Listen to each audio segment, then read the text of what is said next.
para que explique en la opinión pública lo que está sucediendo, porque el grado de desinformación que se maneja el mismo gobierno de México es grande.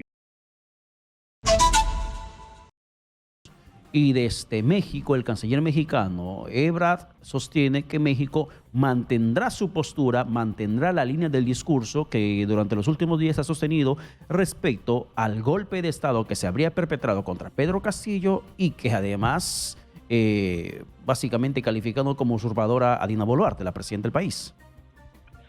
Bueno, en primer lugar, pensemos que esto no va a continuar así, porque el siguiente paso, dentro de la escala de lo que son las relaciones bilaterales, sería la ruptura de relaciones. Y me parece que esto es un asunto de Estado que se está mezclando con asuntos que tienen que ver con la amistad o simpatía, antipatía de lo que puede ser el presidente de la República, que eso es lo que yo creo que está predominando. Llama mucho la atención este caso porque la misma Constitución mexicana plantea los principios de lo que en diplomacia se llama la doctrina Estrada, un nombre que viene del canciller Genaro Estrada, que en la década de 1930 más o menos, establece un principio que también va a regir para países de la OEA, que es la no intervención o no injerencia en asuntos internos. Esto está establecido en la misma Constitución mexicana, en el cual el presidente está yendo en contra. López Obrador está yendo en contra de este principio, ¿no?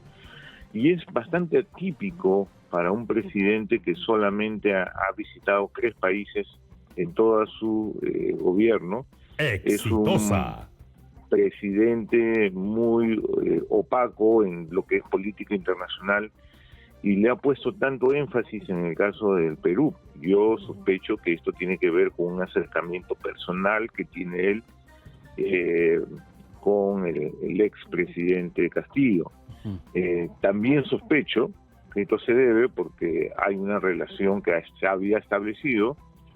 Me parece que eso poco se sabe en la opinión pública, de asesoría y apoyo que el gobierno mexicano le está dando a su gobierno. Por eso es que me parece que le ha tomado un especial interés en el caso de Perú. Hay que entender también que el señor Andrés Manuel López Obrador ha tenido casos muy atípicos dentro de la política internacional, ¿no? Recordemos, por ejemplo, que hace un año pidió a España, por ejemplo, que se disculpara por la conquista, ¿no? Eso es un tema histórico en el cual es bastante polémico, porque España, el actual rey, tenía que disculparse por algo ocurrido desde hace 500 años, ¿no? Y supuestamente él decía que debería hacerlo. Entonces, esa es la personalidad del señor López Obrador, que yo creo que está haciendo un daño al Perú y a México, y sobre todo a México también, al establecer la prioridad, las simpatías, antipatías personales que tiene él por encima de los intereses de Estado de 2 países amigos y hermanos que tanto tiempo se han llevado bien, ¿no? Pero ¿cómo se puede restablecer estas relaciones o buenas relaciones diplomáticas que históricamente se han sostenido de buena manera entre Perú y México? Si, por ejemplo, Cancillería fija posición, Cancillería peruana fija posición, le da 72 horas para que se retire a Pablo Monroy. Y por otra parte, desde México dicen, nos mantenemos en la misma posición de opiniones políticas, pero por otra parte abrimos las puertas al diálogo con Perú. ¿Cómo se podría conversar si seguimos en las mismas condiciones? No, yo creo que aquí el diálogo, ¿dialogar para qué? Sería la gran pregunta, ¿no? Dialogar para desconocer la división de poderes, porque el Perú, desde luego que tiene que reconocer que son decisiones de tipo jurídico y no político, ¿no? Cosa que el presidente mexicano cree que esto es simplemente, como él dice, una emboscada política que ha hecho los aparatos jurídicos, y eso es inaceptable.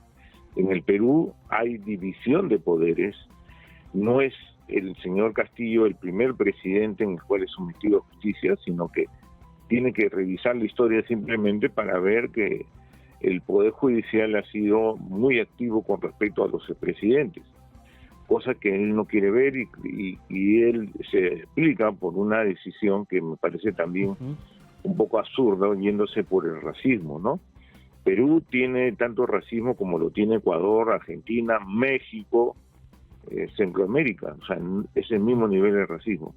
Ahora, ¿cómo se puede componer esto? Yo creo que, en primer lugar, si ya el Perú ha tomado la decisión de darle salvoconducto, si no ha salido ya, yo creo que sí, ya tiene que respetar la salida de la señora Castillo a México y explicar al mundo que esta es una decisión de tipo jurídico que está pasando el presidente y no de tipo político, ¿no? Porque me parece que se necesita reforzar esa posición, porque si uno lee medios de comunicación internacional, aparece como si es que el caso Castillo sea un caso netamente político, más no jurídico, ¿no?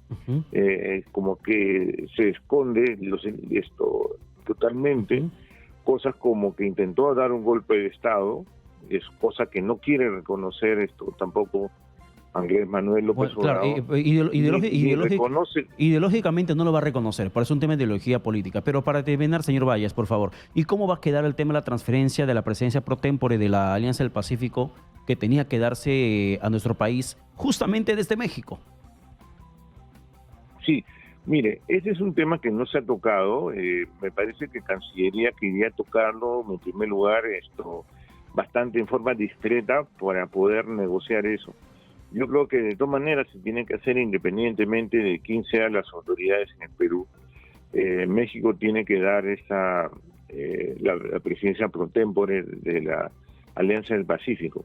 Ahora, a nivel comercial el efecto que puede tener es poco, porque si bien es cierto que la Alianza del Pacífico en bloque ha sido muy exitoso, a nivel de lo que es el comercio entre los países de la Alianza del Pacífico, específicamente entre México y Perú, es bastante bajo, ni siquiera el 1 al 2%, del 1 al 2% de todo el comercio que hace todo el bloque.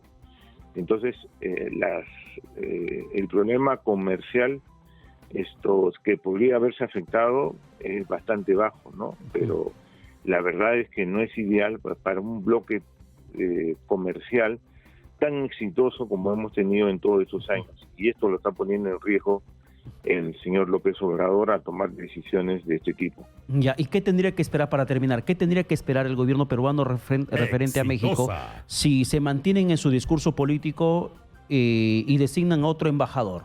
¿Tendrían que expedirle las credenciales de forma natural, aceptar quien sea, o tendrían que rectificarse las palabras y evitar emitir opiniones políticas sobre asuntos peruanos?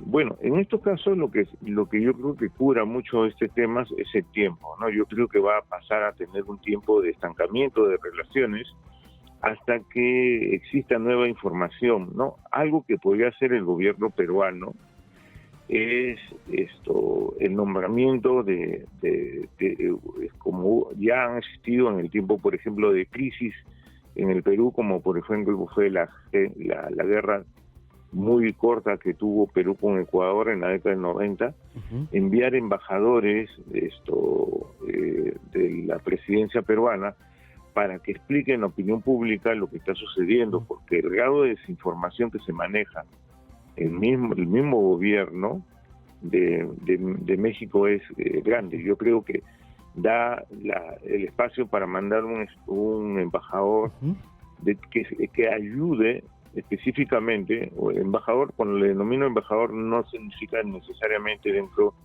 simbólicamente embajador, ¿no? Pero es una persona encargada por la presidencia peruana para que explique dentro de la opinión pública, principalmente en esos 4 países, la posición de Perú con respecto frente a los lo que está pasando. Bien, señor Fabián Valles, muchas gracias por la comunicación alcanzada. Vamos inmediatamente a la pausa, regresamos con más aquí en Exitosa Perú.